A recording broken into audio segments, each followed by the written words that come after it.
चलिए आपको एक दिलचस्प किस्सा सुनाता हूँ। ये किस्सा था हिंदू हृदय सम्राट बाला साहेब ठाकरे जी का और दूसरी तरफ संत भिंडरावाले का। अरे रुकिए एक मिनट, आपने पूछा ही नहीं कि भिंडरावाले के आगे संत क्यों लगाया, जबकि उसे एक मिलिटेंट, अलगाववादी और भारत सरकार तो आतंकवादी तक मानती है।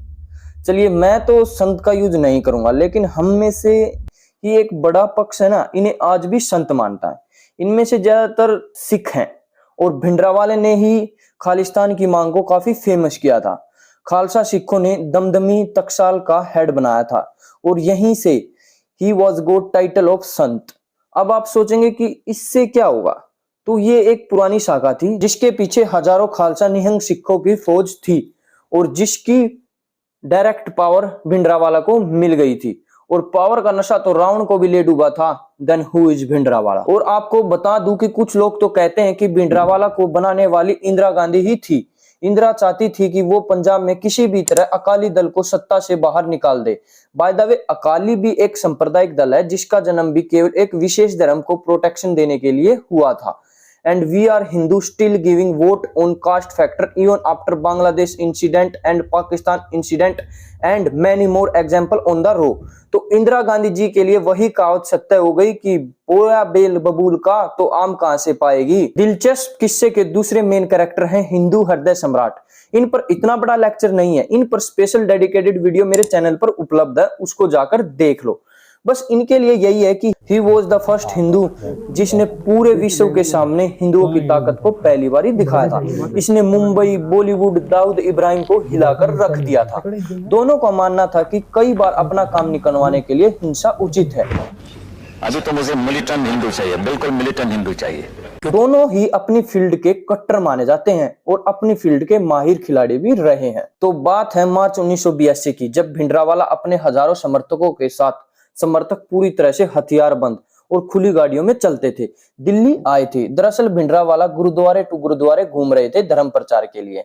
हालांकि ये सेकेंडरी पर्पस था उनका प्राइमरी पर्पस था कि अपनी पावर इंदिरा गांधी को दिखाना, क्योंकि उनसे अपनी मांगे भी तो मनवानी थी। लेकिन इस समय बाला साहेब जी इंदिरा से काफी प्रभावित थे और वे उन्हें राष्ट्रवादी नेता बताते थे। और वो डायरेक्ट तो भिंडरावाला का नाम नहीं ले रहे थे, लेकिन वे कह देते हैं कि अगर जो ये सिनेरियो है वो दिल्ली में हुआ है, अगर वो मेरी मुंबई में होता तो मैं ना सहता, आई कांट टॉलरेट इट। एक तरह से इंदिरा मैं तो न सहता, ऐसा सिनेरियो बन गया था।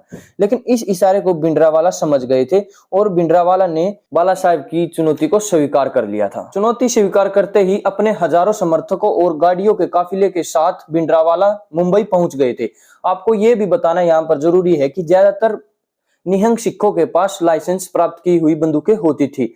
भिंडरावाला दादर में स्थित गुरुद्वारे पहुंचे, फिर मुंबई भी घूमी और कहा कि कल मैं अकेले मुंबई घूमूंगा। किंतु इस समय आश्चर्य की बात तो ये थी कि इन दिनों भिंडरावाला किसी भी सार्वजनिक सभा में नहीं आए, न ही किसी रैली और मीडिया को संबोधित किया।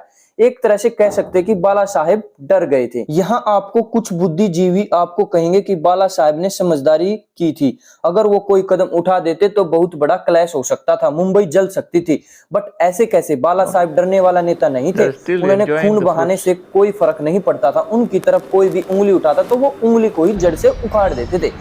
लेकिन असल बात तो ये थी कि इस समय इंदिरा गांधी भिंडरावाले की पावर को समझ चुकी थी और वे उन्हें गिरफ्तार करने का प्लान बना चुकी थी। बट प्रॉब्लम ये थी कि भिंडरावाला को उनके हजारों हथियारबंद समर्थकों के बीच में गिरफ्तार करना काफी रिस्की था।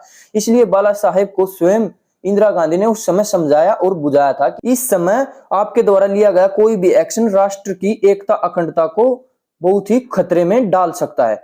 तो एक तरह से कह सकते हैं कि बाला साहेब को उस समय पे स्वयं शांत इंदिरा गांधी ने कराया था, वरना बाला साहब कहां रुकने वाले थे। भिंडरावाला उस समय अपनी पावर की पीक पर थे और इंदिरा गांधी समझ चुकी थी भिंडरावाला अब एट अ प्रेजेंट टाइम उनकी इतनी पावर हो चुकी है कि वो राष्ट्र की एकता, अखंडता के लिए खतरा बन सकते हैं।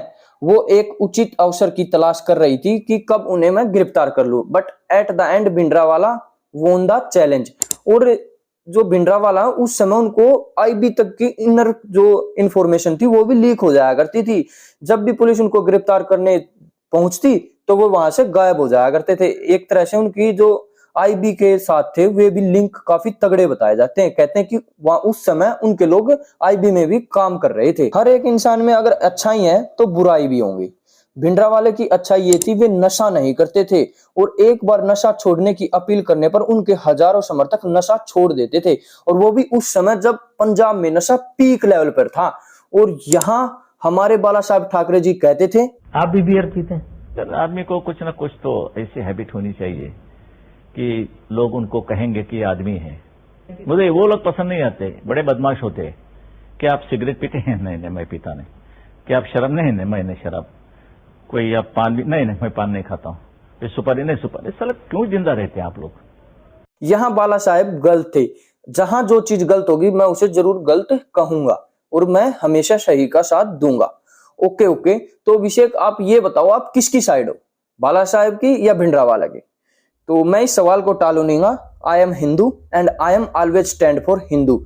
और मैं तो अब भी कहा था और अपनी पिछली वीडियो में भी कहा था कि बाला साहब अपने आप को पागल नेता कहते थे कि मैं हिंदुओं के लिए पागल हूं। तो मैं कहता हूं आज का जो सिनेरियो ना, उससे हमें बाला साहब से 1000 गुना ज्यादा पागल हिंदू हमारा नेता चाहिए। अगर वो नहीं होगा तो परेशानी की बात हो सकती है इन फ्यूचर में।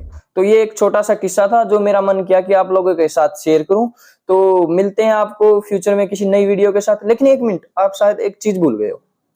आप वीडियो को तो लाइक कर दो और चैनल को सब्सक्राइब कर दो, बस इतना ही आपसे काम है। तो मिलता हूं किसी नई वीडियो में। तो मेरे तरफ से सभी व्यूअर्स को जय श्री राम।